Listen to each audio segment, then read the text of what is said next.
آج کا ہمارا ٹاپک ہے یہ دنیا کس کے صدقے میں بنی۔ لوگوں کا کہنا ہے حضور کے صدقے میں یہ دنیا بنی۔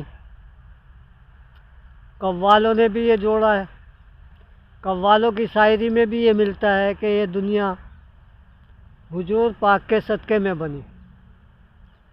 تو اس کی صحیح حقیقت کیا ہے، یہ ہمیں علماء دین سے پوچھنا پڑے گا۔ علماء دین کی کیا رائے ہے، کیا کہنا چاہتی ہے، یہ حضور کے صدقے میں بنی ہے یا عوام کے لیے بنی ہے، عام انسانوں کے لیے بنی ہے، یا حضور کے صدقے حضور کے لیے بنی ہے۔ چلو دیکھتے ہیں علماء دین کیا کہتے ہیں اس کے بارے میں۔ لوگ نبی کریم صلی اللہ علیہ وسلم کی ذات مبارکہ کے حوالے سے ایک حدیث پیش کرتے ہیں کہ اگر آپ کی ذات بابرکات نہ ہوتی تو کائنات نہ پیدا ہوتی اور نہ کائنات کے اندر کوئی چیز ہوتی بلکہ کائنات کا وجود بھی نہ ہوتا۔ تو اس حوالے سے مولانا آپ سے رہنمائی چاہتے ہیں کہ یہ روایت کس حد تک درست ہے اور کیا ایسی بات کہنا شریعت اسلامیہ کی روشنی کے اندر درست ہے؟ سوال کیا ہے اس بارہ میں سمجھنے کی چیز یہ ہے کہ ایک تو ہوتا کہ یہ الفاظ نبی علیہ الصلوۃ والسلام نے فرمائے ہیں، یہ بات ثابت ہے، تو اس کو تو حدیث کے عالم سب جانتے اور لکھتے ہیں کہ ایسے الفاظ ہیں لولا کا ما خلقت الافلاق، اگر آپ کو نہ پیدا کرتا تو میں کائنات کو پیدا نہ کرتا، یہ جنت کو نہ پیدا کرتا نہ نار کو، یہ ثابت نہیں ہے۔ نبی علیہ الصلوۃ والسلام نے یہ بات نہیں کی۔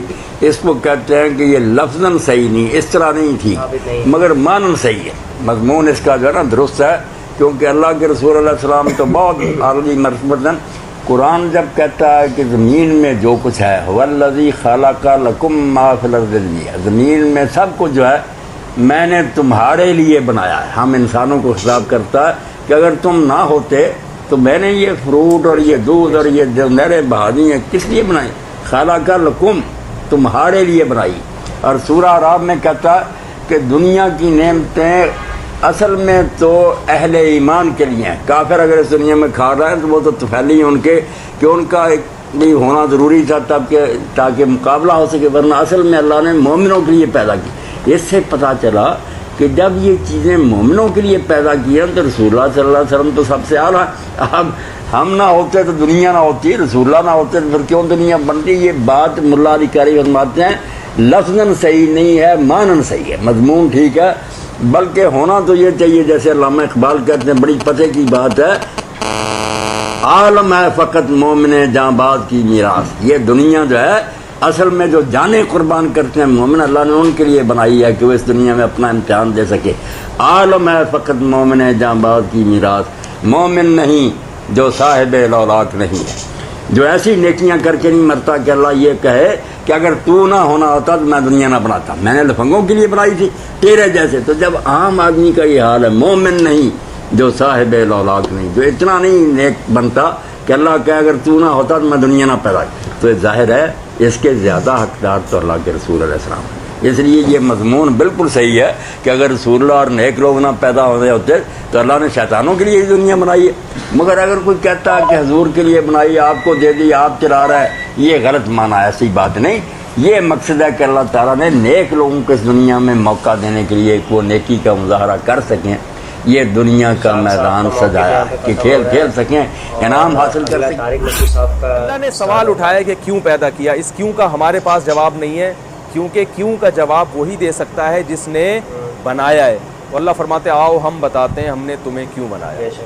پہلے اللہ نے پوری کائنات کی وجہ بتائی کہ میں نے پوری کائنات کو کیوں بنایا۔ ایک آیت ایسی جامع اللہ نے نازل کی، فرمایا وَسَخَّرَ لَكُم مَا فِي السَّمَاوَاتِ وَمَا فِي الْأَرْضِ جَمِيعًا مِّنْهُ۔ کیا عجیب مبالغہ اس آیت میں، فرمایا جو کچھ آسمانوں میں، جو کچھ زمینوں میں، جمیعاً تمام کا تمام۔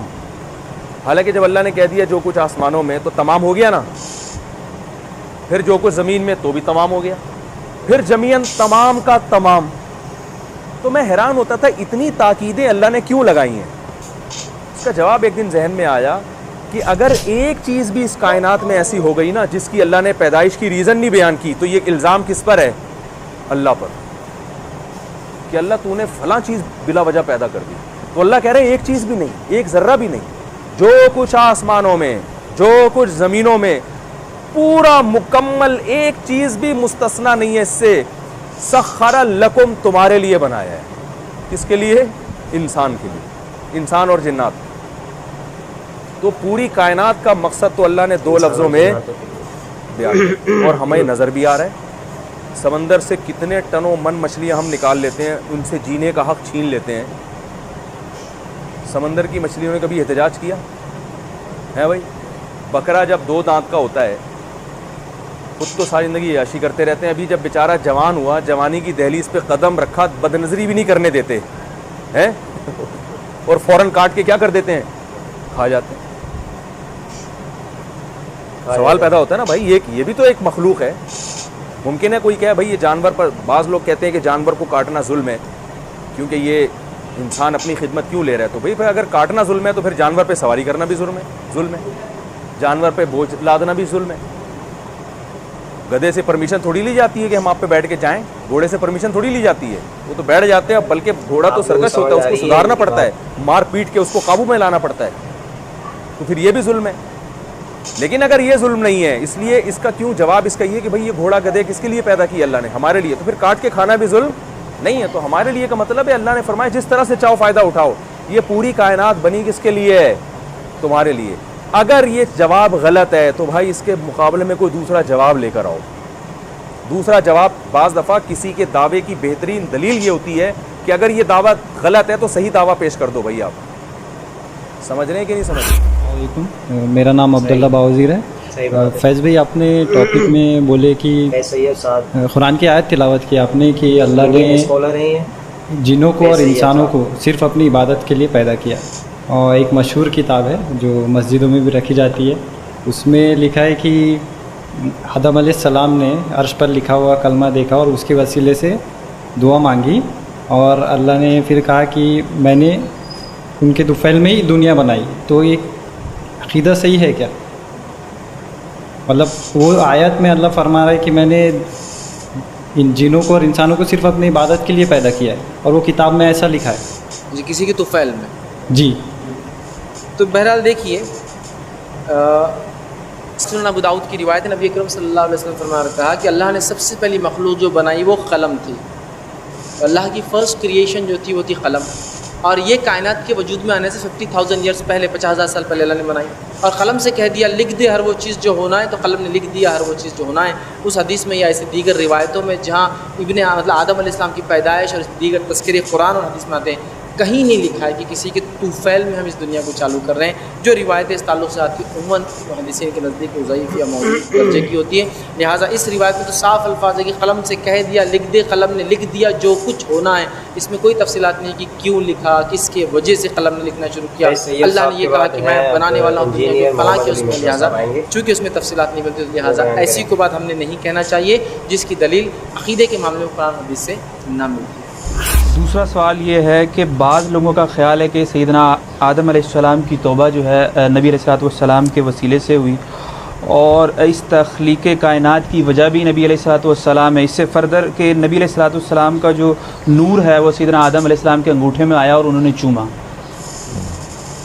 دیکھیں جی, یہ بھی بڑا کریٹیکل ایشو ہے. مسئلہ نمبر 43 میرا وسیلہ اور توسل کے صحیح احکام و مسائل پہ ریکارڈڈ موجود ہے, اس میں نے یہ ڈیٹیل سے ساری چیزیں ڈسکس کی ہیں. یہ جو نبی صلی اللہ علیہ وآلہ وسلم کے وسیلے سے آدم علیہ السلام کی توبہ قبول ہونے کا واقعہ ہے, یہ المستدرک للحاکم میں موجود ہے. اگرچہ امام حاکم نے اس کی تصحیح بھی کی ہے کہ یہ حدیث صحیح ہے, لیکن امام ذہبی جنہوں نے اس کے اوپر بعد میں تحقیق کی, ان کا موقف یہ ہے کہ اس میں ایک کذاب راوی ہے, اور امام ذہبی کی بات ہی زیادہ مضبوط ہے کہ روایت کمزور ہے. اور ویسے بھی یہ ایک اسلوب کے بھی خلاف ہے, کیونکہ صحیح بخاری میں 1010 نمبر حدیث ہے کہ سیدنا عمر رضی اللہ تعالیٰ عنہ کے زمانے میں جب قحط پڑ جاتا تو سیدنا عباس ابن عبد المطلب کو وہ لے کے آتے اور کہتے اے اللہ جب تک تیرے نبی ہم میں موجود تھے ہم ان کے ذریعے سے تیری طرف وسیلہ اور توسل اختیار کرتے تھے, اب ان کے بعد ہم ان کے چچا کو لے کے آئے, ان کی دعا کی برکت سے بارش نازل فرما, تو بارش نازل ہو جایا کرتی تھی. وسیلہ اور توسل یہ ہے کہ جو سامنے بندہ موجود ہے اس سے دعا کروائیں. آج نبی علیہ السلام دنیا میں سامنے موجود ہو, ہم آپ صلی اللہ علیہ وآلہ وسلم سے ہی دعا کروائیں گے. لیکن قبر مبارک پہ جا کے کسی صحابی نے کوئی بھی صحیح سند سے ثابت نہیں. ایک کمزور سی روایت المصنف ابن ابی شیبہ سے پیش کرتے ہیں، اس میں بھی آمش مدلس ہیں اور ان سے روایت کر رہے ہیں، سما کی تصریح نہیں ہے۔ باقی بخاری میں جب موجود ہے کہ قحط پڑا ہے تو سیدنا عمر کا ایٹیچیوڈ کیا تھا، ٹھیک ہے، کہ وہ انہوں نے بالکل عقیدہ امت کو بتا دیا کہ وسیلہ اور توسل کیا ہے۔ اور سیدنا عمر ان راویوں میں سے ہیں بخاری و مسلم کی ان احادیث کے کہ جب غزوہ جو صلح حدیبیہ کے موقع پر جب پانی کم پڑ گیا تو سیدنا عمر رضی اللہ عنہ نے نبی علیہ السلام کو پیالہ دیا، آپ صلی اللہ علیہ وسلم نے اپنی مبارک انگلیاں اس میں ڈالیں تو چشمے پانی کے جاری ہو گئے۔ سیدنا عمر کو تو پتہ تھا کہ آپ کے مبارک ہاتھوں سے پانی کے چشمے جاری ہوئے ہیں، تو وہ کہہ سکتے تھے یا رسول اللہ علیہ وسلم جب آپ ہم میں موجود تھے، ہم آپ کے وسیلے سے دعائیں کرواتے تھے اللہ کے حضور، اب آپ کی قبر پہ پیالہ لے کے اپنا قبر مبارک سے ہاتھ باہر نکالیں، تو انہوں نے نہیں کیا، الٹا بلکہ انہوں نے امت کو عقیدہ سمجھایا۔ یہ تو پھر شیخ زکریہ کاندلوی صاحب نے فضائل درود میں اور الیاس قادری صاحب نے فضائل سنت میں لکھ دیا کہ وہ شیخ احمد رفاعی کے لیے 555 ہجری میں نبی علیہ السلام نے قبر مبارک سے نعوذ باللہ ہاتھ باہر نکالا اور 90,000 لوگوں نے یہ مجمع نے یہ منظر دیکھا، اس میں شیخ عبد القادر جیلانی بھی ہیں۔ تو یہ سارے جھوٹے واقعات ہیں اس قسم کے۔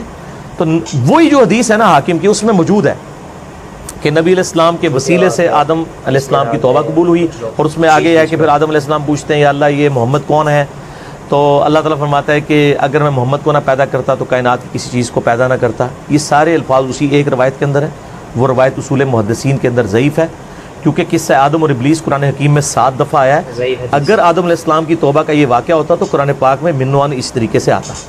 7 دفعہ ہی اللہ تعالیٰ نعوذ باللہ بھول گیا کہ بتانا کہ یہ بیچ میں الٹا دعا بھی آئی ربنا ظلمنا انفسنا، اور پورا سورۃ الاعراف میں ڈیٹیل آئی، سورۃ البقرہ کے اندر، سورہ صاد کے اندر، سورہ بنی اسرائیل کے اندر، سورۃ الکاف کے اندر، کہیں پہ بھی یہ بات ڈسکس نہیں ہوئی۔ یہ تو بڑی امپورٹنٹ بات تھی۔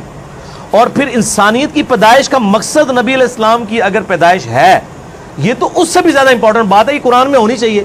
جبکہ قرآن حکیم میں سورہ ہود اگر آپ نکالیں تو پارہ نمبر جو 12 ہے اس کا پہلا پیج آپ سورہ ہود کی جو ابتدائی آیات ہے وہ آپ پڑھ کے دیکھ لیں، اللہ تعالیٰ نے اس کائنات کا مقصد بھی بتا دیا ہے کہ میں نے کیوں پیدا کیا۔ شروع کی آیات ہے، آیت نمبر جو ہے وہ 7 ہے سورہ ہود کی۔ وَهُوَ الَّذِي خَلَقَ السَّمَاوَاتِ وَالْأَرْضَ فِي سِتَّةِ أَيَّامٍ، وہی ہے اللہ جس نے پیدا کیا آسمان اور زمین کو 6 دنوں میں۔ وَكَانَ عَرْشُهُ عَلَى الْمَاءِ، اس وقت اس کا عرش پانی پر تھا۔ لِيَبْلُوَكُمْ أَيُّكُمْ أَحْسَنُ عَمَلًا، اور اس نے یہ کائنات اس لیے پیدا کی تاکہ تمہیں جانچے کہ تم میں سے کون نیک اعمال کرتا ہے۔ یہ کائنات انسانوں اور جنوں کے لیے پیدا ہوئی ہے کہ اللہ ان کو جانچے، کسی ایک شخص کے لیے نہیں۔ ٹھیک ہو گیا، تو بالکل کلیئر ہے۔ باقی یہ جو واقعہ ہے نا کہ جی وہ پھر انگوٹھوں میں وہ نور آ گیا، یہ حاکم میں یہ بھی موجود نہیں ہے۔